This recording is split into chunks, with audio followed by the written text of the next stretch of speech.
Right, so today I'm making the drawers for the cabinets. So you need loads of clamps, and ideally you need clamps which hold things at 90 degrees, but I don't have those, so I'm doing my best. So basically, I cut out a base and then 4 sides, and then recess the groove in the long pieces, so then can clamp them together and hold them and glue them. And I was using a router, but then I was having to measure out every single piece. So I decided to switch to the table saw. Set up a cheeky jig, so I just pushed the wood flat up against there, then I know my distance, the height of the blade set up 5mm deep, and then I just keep going, and then I get a 9mm cut out on each piece of wood, so hopefully we'll rattle through that and it'll make it a bit quicker for the other 2 drawers that I've got to do.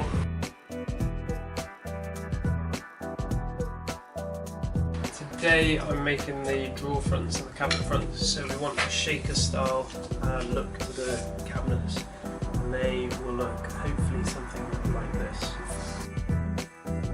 So if any of you guys are as uneducated as I was about shaker door fronts when I started this Gwen Conversion, I'll just quickly run through it. So they're made up of a couple of components. You've got your stiles, which are the vertical borders of the drawer front, and then you've got your rails, which are the horizontal. And then you need to cut grooves right down the centre of the stiles and the rails, and this allows you to slot that centre board in place. And then you need to make a tenon and mortise joint on the end of the rails so they can slot into the same groove that you've cut for the board and the stiles. So it should be easy, right? What I'm trying to work out is most people make shaker door cabinets out of 18mm thick wood, and then you cut a groove in and then slot your board in. But I don't really want to go 18mm thick, particularly because our carcasses are only 12mm. So I'm trying it with 15mm and seeing if that works. Hopefully it does, otherwise I've wasted money on this wood. Cut list. I just spent ages cutting hundreds of buttons just to get them all done. And now I'm going to set up a jig and start doing the grooves in them all. And then got the tunes to keep me going. Guys, I did a really terrible job of filming this whole making process, so sorry about that, but that was mainly because I was trying to figure out what on earth I was doing. I've never even heard of shaker door fronts before this Gwen Conversion. So what I'm trying to do here is just work out how I'm going to cut that groove for my 6.5mm birch ply board to slot into the stars and rails. And they've got to be the same on each one, so everything lines up and looks neat. And it turned out as a little trickier than I had first hoped for, mainly because that fence on the table saw kept moving ever so slightly, but you'll see that we got there in the end. Persistence beats resistance.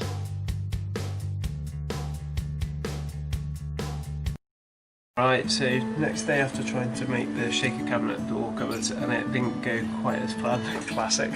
A couple of complications.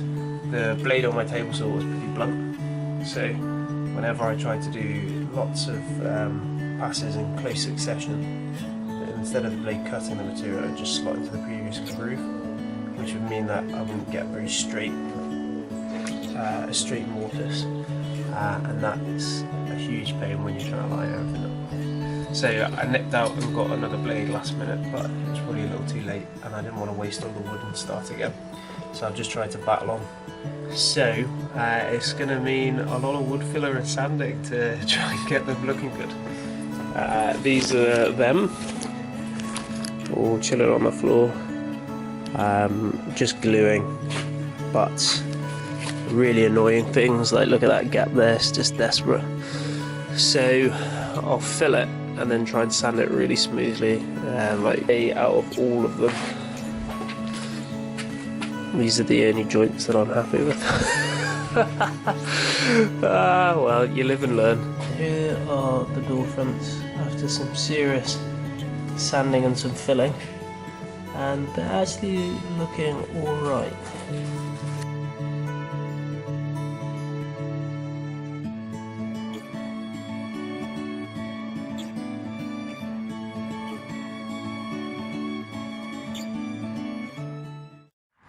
Alright, day 2 of trying to get these cabinet fronts on. I knew it was going to be a faff, but my goodness. Due to my exquisite carpentry skills and things not being perfectly straight, getting the gaps between each cupboard even is proving tricky. but fundamental, because it would drive me mental if they're not quite right. So what I'm trying to do is decide which one to put on first and then fix every other one after it. I'm working out which order to do it. So I think what I'm going to do is fix this one first, then that one, then that one, and then the door. Because I want to make sure that that lines up with that, and that with that, and then the door is a bit more flexible with the hinges. But my slight problem is this unit here drops ever so slightly downwards. You can see it's literally a mill, but actually it makes all the difference. And the great thing is that it will all be hidden by the drawer fronts, but I was just figuring out how to do it, because then what I was planning to do is build cut a scrap bit of wood up to this level and then rest this drawer front on it. But that only works if your floor is level, and it's not. This is a van. Look at that bit of scrap wood just laying around. Perfect height.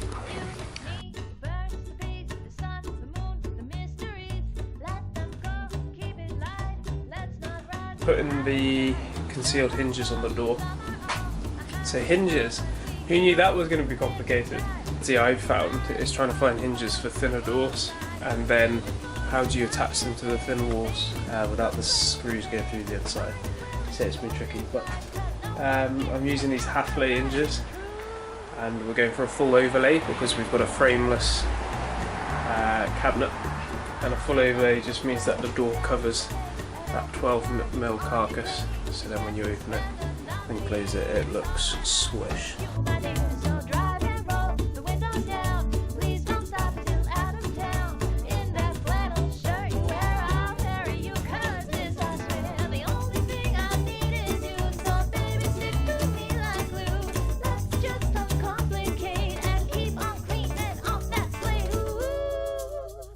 Keep it simple.